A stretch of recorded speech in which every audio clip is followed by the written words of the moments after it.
अब हम लोग चलते हैं इंट्रोडक्शन की तरफ। किसके इंट्रोडक्शन की तरफ? एक्सरसाइज 1.2 के इंट्रोडक्शन की तरफ चलते हैं। 1.2 में हमको देखने के लिए मिलने वाला है fundamental theorem of arithmetic. Fundamental theorem of arithmetic होता क्या है, सबसे पहले उसकी बात कर लेते हैं। The fundamental theorem of arithmetic, ठीक है। फंडामेंटल थ्योरम ऑफ अर्थमेटिक में दो चीज़ें काम आएंगी जो हम लोगों ने कहाँ पढ़ी थी, इंट्रोडक्शन में पढ़ी थी। Composite numbers and prime numbers, ये दो चीज़ें जो है ये हमको यहाँ पर काम आने वाली हैं। Composite numbers and prime numbers, इन दोनों के रिलेशंस जो होंगे उसको हम यूज़ करने वाले हैं किसमें? फंडामेंटल थ्योरम ऑफ अर्थमेटिक में। अब क्या होता है, सबसे पहले तो आप ये देख लीजिए कि कॉम्पोजिट नंबर क्या होता है। What is a composite number? Composite number की अगर हम बात करें तो composite numbers are what? Composite numbers होते हैं क्या? कॉम्पोजिट नंबर्स होते हैं if a number have if a number have one factor, if a number have one factor other than one, है ना, other than one is called composite number, is called composite number। अब भाई ये composite number जो है ये होगा क्या? इसके एग्जाम्पल्स को हम देख लेते हैं। इसका एग्जाम्पल जैसे मान लीजिए 4 है मेरे पास। अब 4 जो है 4 का क्या होगा? 2 × 2 हम इसको लिख सकते हैं, 2 2 ज़ा 4 होता है। तो यहाँ पर क्या हो जाएगा, 4 की अगर हम बात करें तो इसके फैक्टर्स हो जाएंगे। एक तो 1 हो गई होगा, 2 जो होगा वो हमको दिखाई दे रहा है, और एक और क्या हो जाएगा, 4 हो जाएगा। तो यहाँ पर 4 के फैक्टर्स कितने हो गए? 1 भी हो गया, 2 भी हो गया और 4 भी हो गया। मतलब इसके फैक्टर्स 1 के अलावा एक तो 2 भी है और दूसरा क्या है, 4 भी है। तो ये एक हो गया नंबर।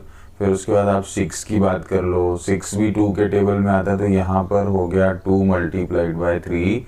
तो ये 2 × 3 की अगर आप बात करते तो अब यहाँ पर फैक्टर कितने हो जाएंगे? देखिए 2 भी होगा, 3 भी होगा। तो यहाँ पर क्या हो गया, 1 एक तो फैक्टर हो गया इसका, 2 हो गया, 6 हो गया, और 6 के टेबल में तो ये आते ही है। तो यहाँ भी नंबर ऑफ फैक्टर्स अगर आप देखेंगे तो कितने हो गए हमारे पास? 1 2 3 4, इट हैव 4 फैक्टर्स।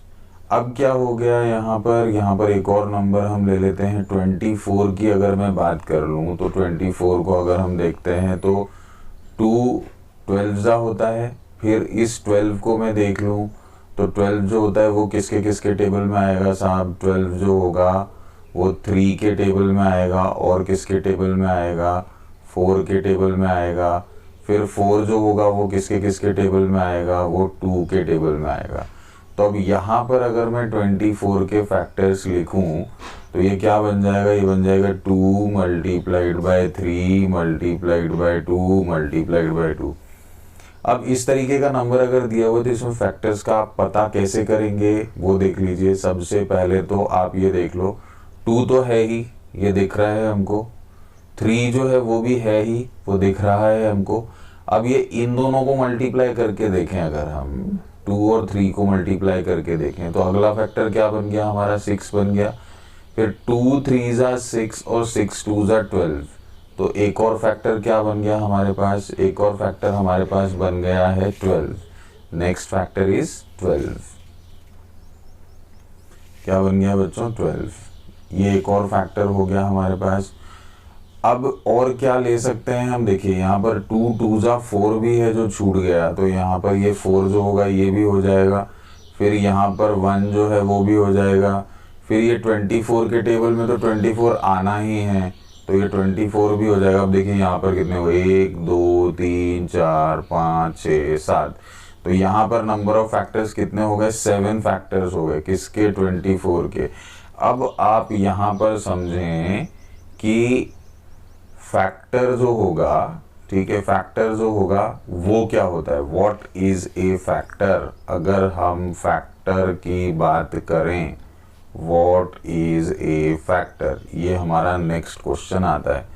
फैक्टर को कैसे आप डिफाइन करेंगे, तो फैक्टर को डिफाइन करने अगर हम निकलें, फैक्टर को डिफाइन करने अगर हम निकलें तो क्या हो जाएगा, कोई नंबर अगर किसी नंबर को पूरी तरीके से डिवाइड कर दे, कोई नंबर अगर किसी नंबर को पूरी तरीके से डिवाइड कर दे, जैसे इसी नंबर को ले लेते हैं 24 को, सबसे पहले 2 और 24 को देखिए आप, तो 2 1 जा तो हो गया हमारा 2, यहाँ पर क्या आ गया 0 बच गया 4, फिर यहाँ पर आ गया 2 2 जा 4, अब यहाँ पर क्या आ गया 0, देखिए इसने 0 प्रोड्यूस कर दिया। फिर अगला फैक्टर हम ले लेते हैं 3 और 24 को ले लेते हैं, 3 8 जा 24, तो यहाँ पर अब रिजल्ट क्या आ गया 0।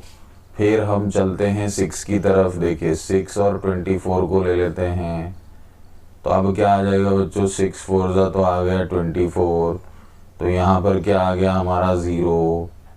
फिर 6 के बाद मैंने नंबर लिया था 12 और 24 को देख लेते हैं, तो 12 2 जा हो जाएगा कितना 24, तो यहाँ पर रिजल्ट कितना आ गया अगेन 0। फिर उसके बाद 4 से भी जा रहा है ये, 4 और 24, देखिए 4 6 जा क्या हो गया 24। तो यहाँ पर हर केस में, और भी अगर हम आगे देखेंगे तो हर केस में रिमाइंडर जो है वो क्या आ रहा है 0 आ रहा है। तो इसको अगर आप वर्ड्स में लिखना चाहें, if you want to explain it in words में अगर आप लिखेंगे तो क्या आ जाएगा, if a number divides the other number, divides another number, divides another number, divides another number। अब another divides another number मतलब क्या, बहुत ही सिंपल सा लॉजिक है इसका, that is without leaving a reminder, without leaving a reminder, ठीक है, without living a reminder मतलब रिमाइंडर जो होगा वो क्या आ जाएगा हमारा 0 आना चाहिए। Then the number which divides, then the number which divides, then the number which divides. अब विच डिवाइड्स को अगर मैं एक्सप्लेन करूं, नंबर विच डिवाइड्स को अगर मैं एक्सप्लेन करूं तो बहुत ही सिंपल सा लॉजिक हो जाएगा इस पूरे पार्ट के लिए, क्या, डिवाइजर, ठीक है। The number which divides is called a factor, मतलब ये जो डिवाइजर होगा is called a factor, is called a factor. ये आ गई हमारी किसकी डेफिनेशन, फैक्टर की डेफिनेशन वर्ड्स में। और ये ऊपर जो हमारा एक्सप्लेनेशन है ये क्या आ गया भाई, ये 0 हो सकता है। अब यहाँ पर और आगे अगर आप चलें तो स्मॉलेस्ट कॉम्पोजिट नंबर क्या होगा, अभी हम बात कर रहे थे ना क्या होगा, स्मॉलेस्ट कॉम्पोजिट नंबर जो होगा वो हमारा क्या आने वाला है। तो स्मॉलेस्ट कॉम्पोजिट नंबर क्या आ सकता है बच्चों, हम लोगों ने देखा है क्या, स्मॉलेस्ट कॉम्पोजिट नंबर है 4, ठीक है, स्मॉलेस्ट कॉम्पोजिट नंबर है 4। अब ये 4 को अगर हम देखें तो 4 इवन भी है, तो smallest composite even number, smallest composite even number is 4। तो यहाँ पर ये 4 जो है ये क्या है, इवन भी है, ठीक है। तो स्मॉलेस्ट कॉम्पोजिट इवन नंबर क्या हो गया, 4 हो गया। Smallest composite odd number, smallest composite odd number, smallest composite odd number, ये क्या आएगा भाई, ये हो जाएगा 9। स्मॉलेस्ट कॉम्पोजिट ऑड नंबर जो होता है वो 9 होता है। इसके बाद हम बात कर लेते हैं प्राइम नंबर्स की। बच्चों ये बहुत अच्छे से समझ में आ गया होगा उम्मीद करता हूँ। अब अगला जो है हमारा वो क्या हो गया, प्राइम नंबर्स। प्राइम नंबर्स की अगर हम बात करने के लिए निकले तो प्राइम नंबर्स की डेफिनेशन क्या होती है, prime number have only 2 factors, prime numbers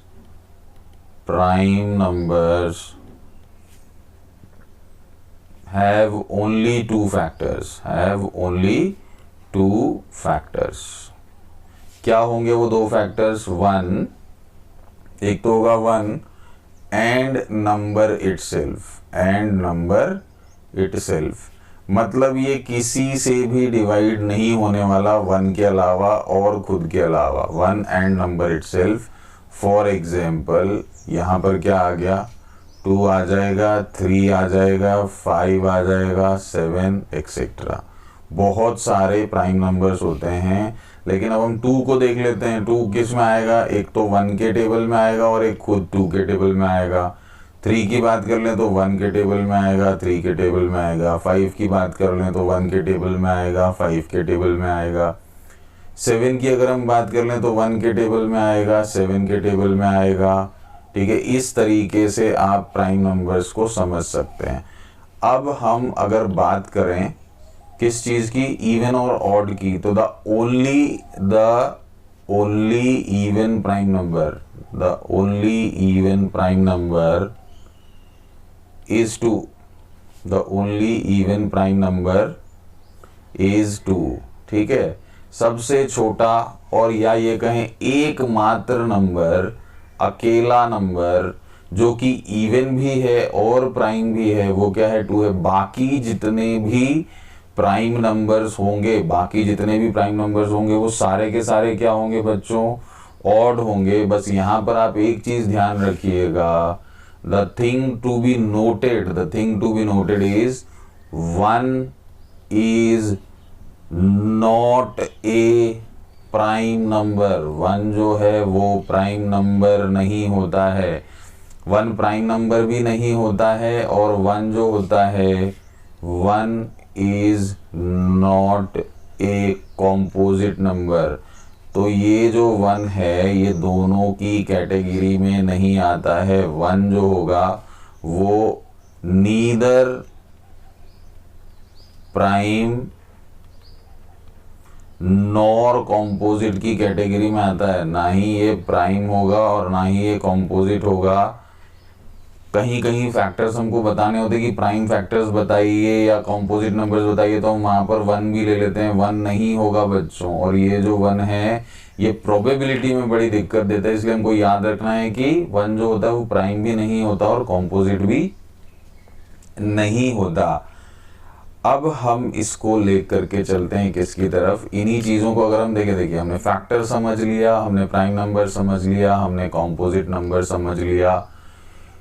इसी चीज को और अच्छे से अगर आप लेकर के चलें तो अगला जो टॉपिक हमारे पास आता है यहाँ पर समझने के लिए, वो क्या आ जाता है बच्चों, फैक्टर ट्री। और ये पेन काफी मोटा हो गया, फैक्टर ट्री आ जाता है। तो फैक्टर ट्री की अगर हम बात करें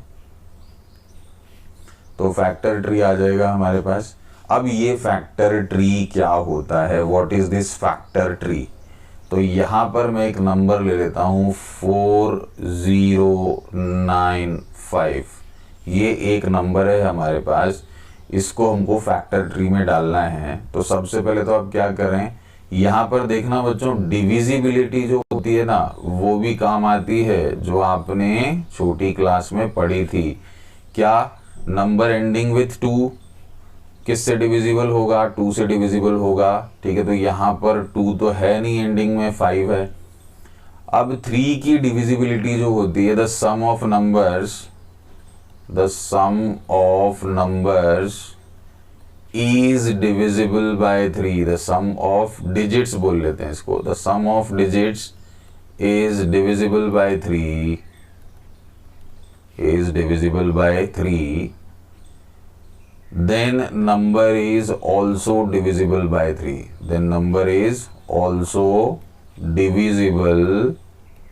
by 3। अब हम अगले पे आ जाते हैं, ये 4095 पे आ जाते हैं। 4095 में चेक कर ले हम सबसे पहले 4 और 9 प्लस 4, देखिए चेक कर लेते। 9 plus 4 plus 5, 9 plus 4 is 13, 13 plus 5 is 18, 18 divided by 3। ठीक है, 3 और 18 को हम डिवाइड कर लें तो आंसर क्या आ जाता है, 6 आ जाता है। मतलब ये 3 के टेबल में आता है। दैट मीन्स 4095 जो है वो 3 के टेबल में आने वाला है। तो अब इसके फैक्टर ट्री को हम बनाते हैं। तो यहाँ पर ये पहला नंबर जो है, इसका जो पहला फैक्टर हो गया वो आ गया हमारे पास क्या, 3।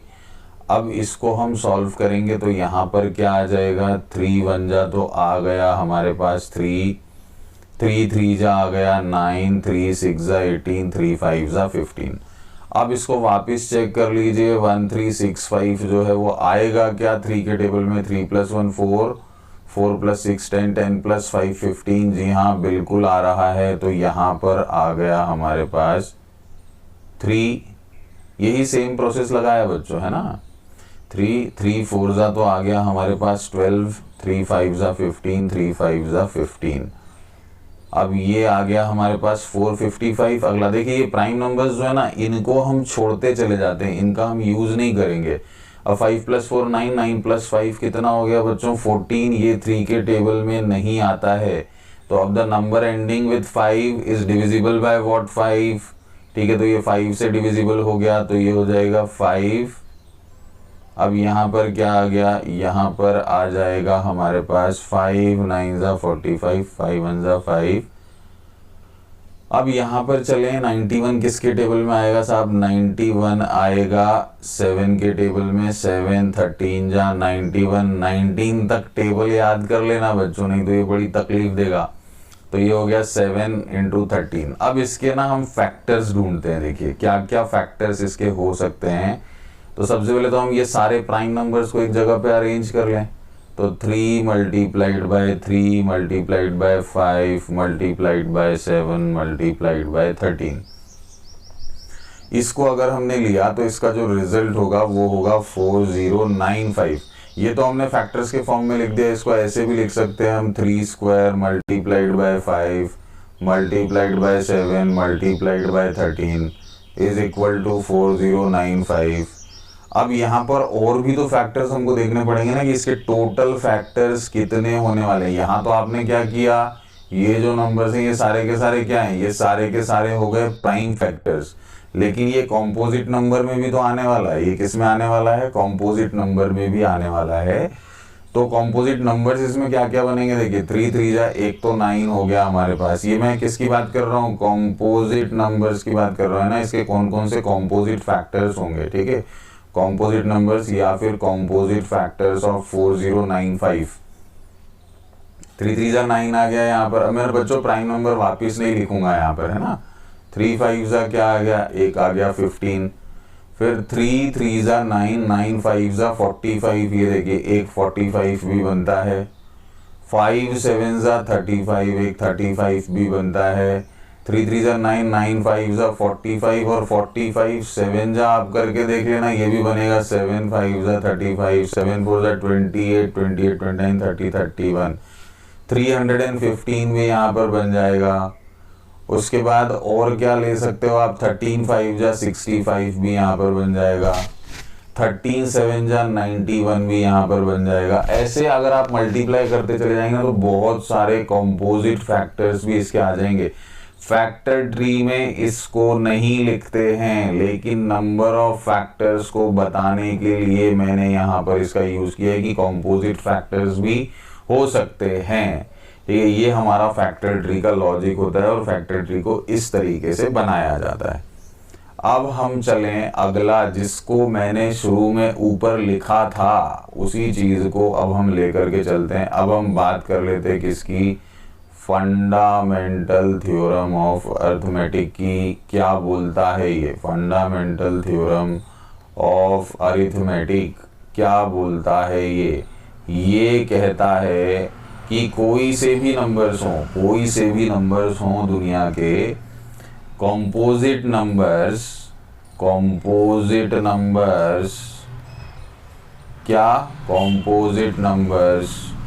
जो होंगे वो क्या होंगे, composite numbers are always equal to product of prime numbers. बिल्कुल शॉर्ट में, बिल्कुल शांति से, बिल्कुल प्रेम से, कॉम्पोजिट नंबर्स जो होंगे वो क्या होंगे बच्चों, प्रोडक्ट ऑफ प्राइम नंबर्स। मतलब दुनिया का कोई सा भी नंबर ले लो, उसको आप किस में कन्वर्ट कर सकते हो, कॉम्पोजिट नंबर को। क्योंकि प्राइम नंबर जो है उसके तो 2 ही फैक्टर होंगे, तो स्वाभाविक सी बात है कि कॉम्पोजिट नंबर के बहुत सारे फैक्टर्स होंगे। लेकिन कॉम्पोजिट नंबर के जो बहुत सारे फैक्टर्स होंगे वो सारे के सारे प्राइम नंबर्स हो सकते हैं। अगर उन प्राइम नंबर्स को हम मल्टीप्लाई कर दें तो हमको गिवन कॉम्पोजिट नंबर आसानी से मिल जाता है। ठीक है, अब इसकी बात कर लेता हूँ, मैं आपको एग्जांपल देता हूँ। यहाँ पर एक नंबर ले लिया मैंने 230।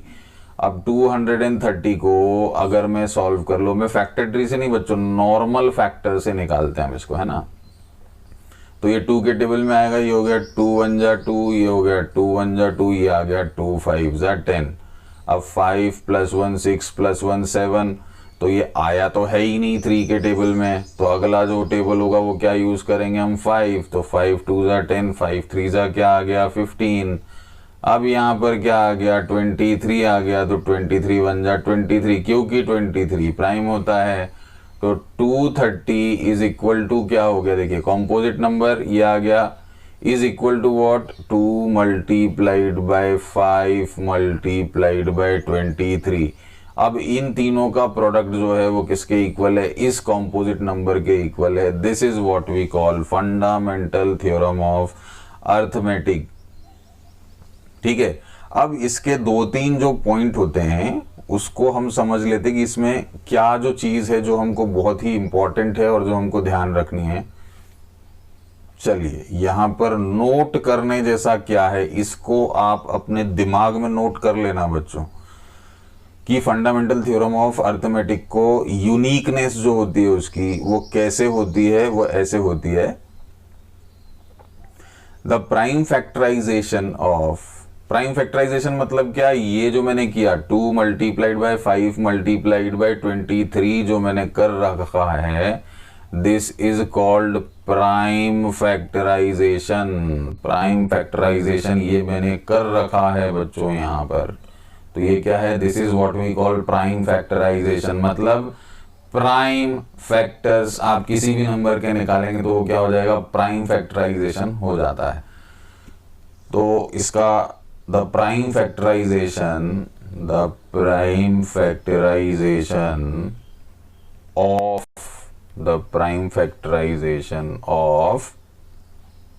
a natural number is unique.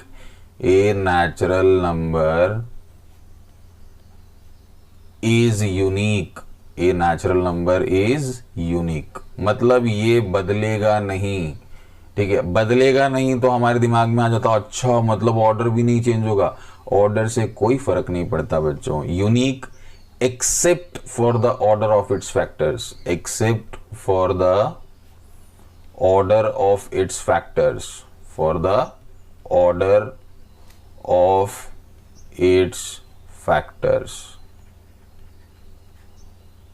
अब except for the order of its factors मतलब जैसे 2 × 5 × 23 हमने लिखा था, अगर मैं इसको लिख दूं 5 × 2 × 23 तो इसका रिजल्ट चेंज नहीं होने वाला है। अगर यहाँ पर इसी चीज को दूसरे एक और वे में हम लिख दें, ठीक है, एक और वे में कैसे लिख सकते हैं, 23 × 5 × 2, तो रिजल्ट जो है वो चेंज नहीं होने वाला है, वो सेम ये कॉम्पोजिट नंबर ही प्रोड्यूस करेगा 230। तो ये मतलब है किसका, accept for the order of its factors का। अब 12 जो होता है, 12 की बात अगर हम कर लें, सिंपली 12 के फैक्टर्स निकाल लो। 12 के फैक्टर्स अगर आप निकालेंगे तो ये आएगा 2 मल्टीप्लाइड बाय 2 मल्टीप्लाइड बाय 3। तो इसको एक और तरीके से जो आप लिख पाएंगे वो क्या है, 2 मल्टीप्लाइड बाय 3। अब इसको कैसे लिख सकते हैं, इसको ऐसे भी लिख सकते हैं, 3 मल्टीप्लाइड बाय 2 मल्टीप्लाइड बाय 2 भी लिख सकते हैं। तो यहाँ पर लिख दूं 3 मल्टीप्लाइड बाय 2 तो भी चल जाएगा। लेकिन ना टीचर्स हमको सिखाते हैं कि पहले 2 लो, फिर 3 लो, फिर 4 लो। उसका रीजन ये होता है बच्चों कि हमारे अंदर कंफ्यूजन नहीं होता। मतलब जब हम फैक्टर्स लिखते हैं तो हमारे अंदर कंफ्यूजन नहीं होता। जैसे सारे 2s अगर मैं पहले लिख लूँ, एक साथ लिख लूँ, नहीं तो मैं ऐसे लिख दूँ 2 मल्टीप्लाइड बाय 3 मल्टीप्लाइड बाय 2। अब मान लीजिए नंबर बड़ा होता और इसके बहुत सारे फैक्टर्स होते, तो कोई 2 छूट जाए, कोई 3 छूट जाए, तो हमारा जो सॉल्यूशन जब हम लिखने बैठते हैं तो उसमें रॉन्ग होने के चांसेस बढ़ जाते हैं। इसलिए क्या करते हैं, ऑर्डर का भी हम ध्यान रखते हैं ताकि हमको कोई परेशानी नहीं हो। अब यूनिक कॉम्बिनेशन मतलब क्या, इसका कॉम्बिनेशन सिर्फ ये ही बनने वाला है। अगर हम प्राइम फैक्टर की बात करें तो इसका कॉम्बिनेशन जो होता है सिर्फ ये ही बनने वाला है, जिसको हम यूनिकनेस से शो कर रहे हैं यहां पर। अब एक नंबर ले लें, हम एक और नंबर ले लेते हैं, आपको और अच्छे से समझ में आ जाए। कुछ कुछ टिपिकल नंबर्स होते हैं ना, चलिए हम ये ले लेते हैं 1001। अब ये 1001 भैया किसके टेबल में आएगा, तो 3 से तो होगा नहीं, 4 से होगा, 4 हमको देखना नहीं है, इसके एंडिंग में 5 है नहीं, 6 जो होता है वो इवन होता है। देखो 1 के टेबल में आएगा पर उससे कोई फायदा होने वाला नहीं, क्योंकि 1 जो है वो प्राइम नंबर है नहीं। 2 के टेबल में नहीं आएगा, ठीक है, 2 के टेबल में नहीं आएगा।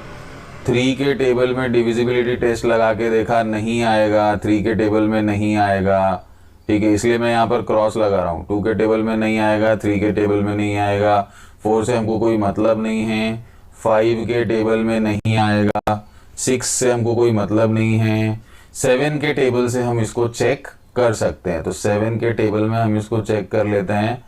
7 यहाँ पर ले लिया हमने 7, और यहाँ पर आ गया 7 1 जा तो 7, 7 4 जा 28, 7 3 जा 21, 143 आ गया यहाँ पर। अब ये 143 किसके टेबल में आएगा, ऐसे ही हम चेक करेंगे, 7 में नहीं आएगा तो डायरेक्टली जाके ये किस में आ रहा है, अब ये 11 में आ जाएगा बच्चों। 11 multiplied by 13, 11 multiplied by 13 will produce 1001। तो 7 multiplied by 43 multiplied by 11 multiplied by 13 will give us 1001। अब देखिए यहाँ पर कोई भी फैक्टर जो है वो रिपीट नहीं हुआ है, वो रिपीट नहीं हुआ है। तो इसका यूनिक कॉम्बिनेशन क्या हुआ, 7 इंटू 143 इंटू 11 इंटू 13। एक बार फिर बता दूं, 13 इंटू 11 इंटू 7 इंटू 143 भी लिख देंगे ना तो कोई फर्क नहीं पड़ने वाला है, नंबर 101 ही रहने वाला है।